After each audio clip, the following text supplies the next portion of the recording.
If you're someone whose hobbies require planning, this video is for you. I'll be sharing a few apps that have helped me be more efficient with my hobbies. These tools have allowed me to balance my after work time between different hobbies without sacrificing enjoyment. That said, I'm not trying to turn my hobbies into a second job. I just wanted a clear plan after work with specific steps to follow and as little friction as possible before diving into activities like YouTube, 3D modeling, or woodworking. These are also the same apps I use at my job as a construction manager here in New York City. But I want to be clear that this video is specific to hobbies, as there are other better videos about productivity in the context of work. Today, I'll focus on apps that help me with the pre-planning and organization of ideas. Let's get into app number 1, which is called Bear.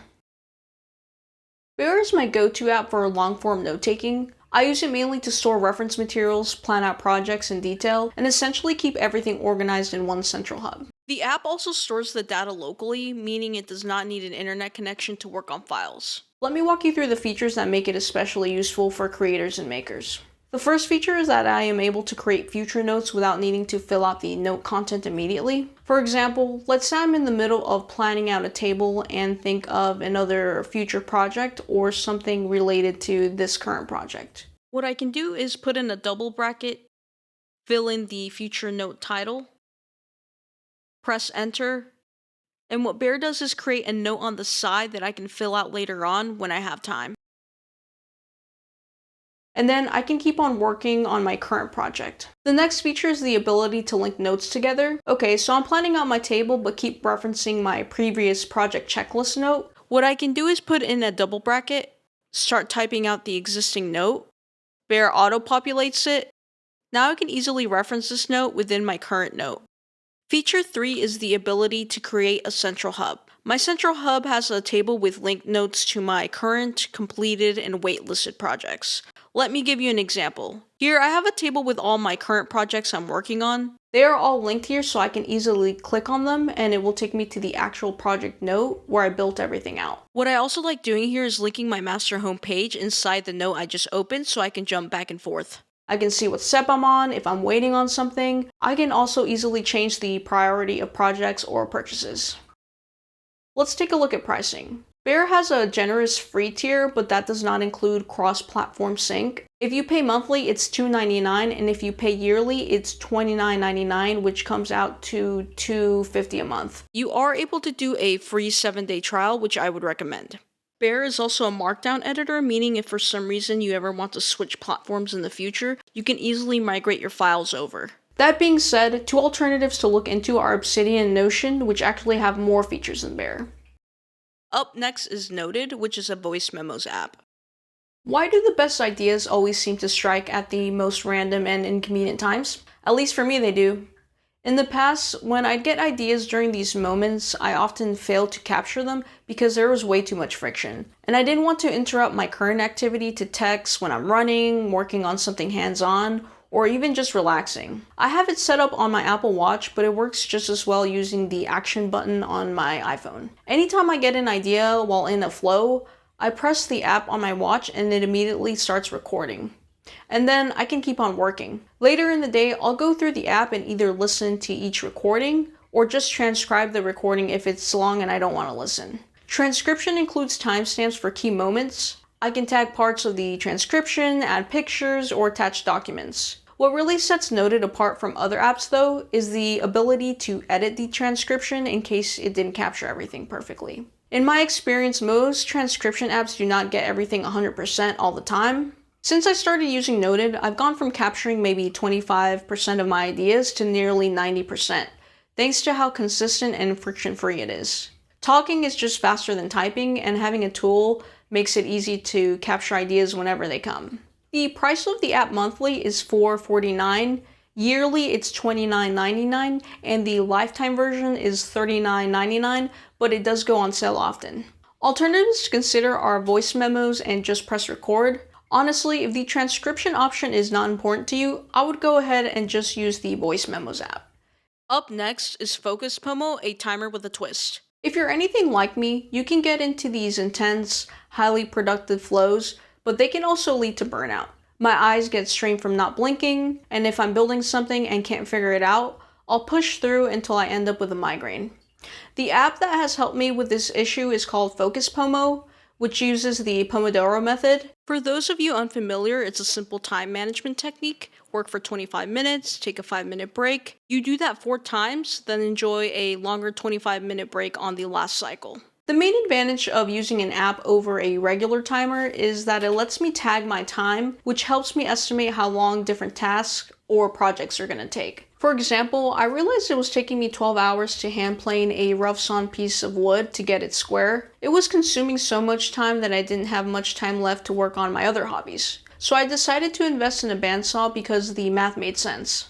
The app shows me what I've worked on each day, helping me be more intentional about how I spend my time. I don't go overboard with this app, like I'm not timing every single aspect of my life, but when I'm tackling a long session, the Pomodoro method helps me give myself breaks and helps my stamina. It's free if you don't need the tagging feature, but if you want that functionality, it's $2.99 a month, or $9.99 a year, or a one-time payment of $24.99. A good alternative to look into is Flow, which I think has a better interface. Up next is SimpleMind. SimpleMind is my go-to brainstorming app. It's perfect for scenarios when I'm stuck on a complex problem and need to frame out the solutions differently. You might wonder why not use Bear, and you have a valid point. But the problem with traditional linear note-taking apps is that our minds get stuck solving problems in the same linear way each time. What SimpleMind offers is a way to break free from the linear thinking while still staying organized. It's kind of the note equivalent of moving to a different room in your house to work, or working out of a coffee shop or library instead of your usual home office, if that makes sense. It gives you that change of perspective, which is refreshing. Let me show you what I mean. What do I need to make a simple table? Let's start listing the steps in no order. I need a design, materials, types of materials, costs, dimensions, what's my timeline. But wait, my material list is based off my design, so what I can do is drag the material over the design, and SimpleMind automatically knows to make the material a child or subheading under the design section. I can move any topic like this easily. SimpleMind also automatically creates an outline for you on the side. If you rearrange anything in the outline, the main board also reorders in that way. Once I got everything in about the right place, I can export it to Bear or any other note-taking app, and we'll use the outline to build out my project. Being able to just start listing parts of my project without thinking of the order at that exact moment has led to a lot of solutions to projects because I don't have that mental friction of wanting to order things in a chronological way. The app is a one-time purchase of $10.99 on iOS or $29.99 for the Pro version on Mac or PC. A good alternative is MindNode, which has a subscription, or the iOS app Freeform. Goodnotes is my go-to app for sketching or schematics of designs. It's perfect for quickly jotting down ideas that I don't want to capture in words. Before I model anything in 3D with apps like Fusion 360, I always sketch it out first. Bear does have a sketch feature, but it's limited. Goodnotes includes grid and dot pattern pages, making it easy to organize and structure my sketches. For example, if I sketch out a table design and want to explore a new variation, I can select the drawing or object by hitting the lasso tool, circle the object I want, hold for a second, copy and paste wherever I want, and then start refining my sketch. Once I'm happy with my sketch, then I'll start building it out in Fusion if I'm ready for that step. If not, I'll import it into Bear and link it to my waitlist projects for future reference. Goodnotes also has an in-note dictation, which is great since you can talk around your sketch. Or if you are terrible at drawing, you can describe what you meant to draw. You can also add pictures, annotate. Goodnotes also has basic drawing assist features. For example, if you draw a line and it's not straight, you can just hold it and it straightens out. Currently, there are 2 versions of Goodnotes, Goodnotes 5 and Goodnotes 6. I use Goodnotes 5, which has a one-time cost of $9.99. I've heard mixed reviews about the new version, so it's worth considering both options before making a decision. A good alternative to look into is Notability. BHMax is a versatile building calculator that works in both metric and imperial systems. When doing my hobbies, I work in the metric system since it's easier, but then have to convert units since I'm buying material in imperial units most of the time. Let me show you how it works. For example, if I enter 15 inches, I can hit the feet button to turn it into feet. I can also convert it into yards. and hit the feet button twice to turn it into decimal feet.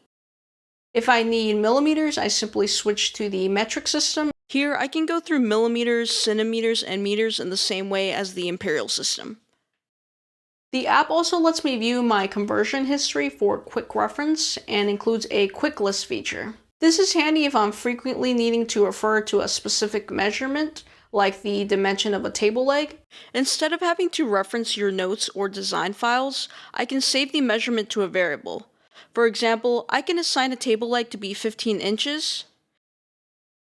To recall it, I just hit the quick list, hit the table leg variable, and now the app recalls the stored variable of 15 inches. I can even combine different quick list variables for more complex calculations.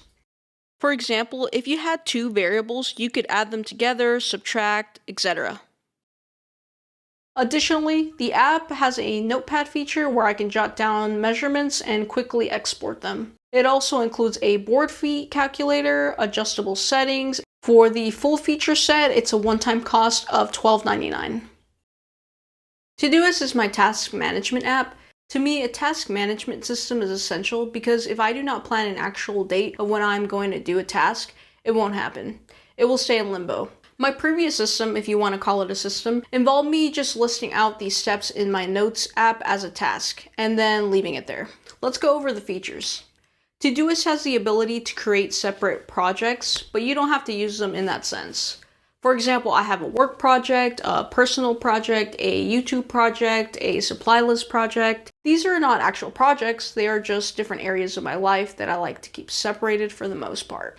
Todoist also has 3 different views: the list view, the board view, and the calendar view. Let's start out in the board view. I usually start by dividing the board into to do, in progress, and complete. Then I start listing out each task in the to do column. After that, I assign a date to the first task I need to complete. From there, I switch to the calendar view to see the due date assigned. I can easily reschedule the tasks by dragging them to the next day or the next time I am free. Another feature is the natural language that Todoist has. For example, let's say I'm inputting a task. What you would think to do is type your task out, click the calendar. With Todoist, I can just type eat ramen tomorrow and Todoist will automatically assign the correct date for me. Another feature is location-based reminders. For instance, sometimes when I am walking home from the subway, I need to get paint at the hardware store. I input my task as normal and then just hit the location button. Enter the location I want to trigger when I get near a certain radius of the store. Now, when I pass the Home Depot on 23rd Street, Todoist will send me a notification reminding me to get that paint. The app has freemium with generous free tiers. If you want the premium, then it's $4.99 a month, or if you pay it in one go, it's $47.99 a year. If you're looking for alternatives, there are several options. Apple Reminders, TickTick, Things 3 if you're in the Apple ecosystem, are all great choices. Let me know down in the comments if these apps were useful or not. If you have apps that you think are better than these, also let me know. I would love to check them out. Bye.